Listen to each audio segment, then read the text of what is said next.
Hey guys, today I'm going to show you how to set up a Trust Wallet account.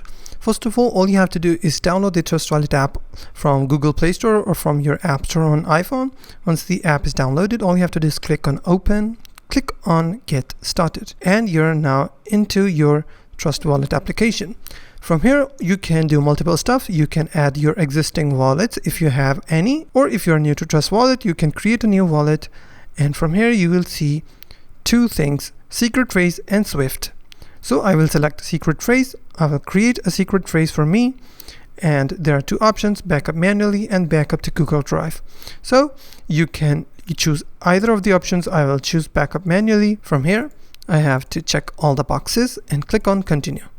From here, a new page will open as my screen is black because Trust Wallet doesn't allow me to screen record my phrases after you have copied or typed or written your phrases into a piece of paper. So that's very easy, and that's how you can set up a Trust Wallet account. If you find this video helpful, please hit the like button and don't forget to subscribe.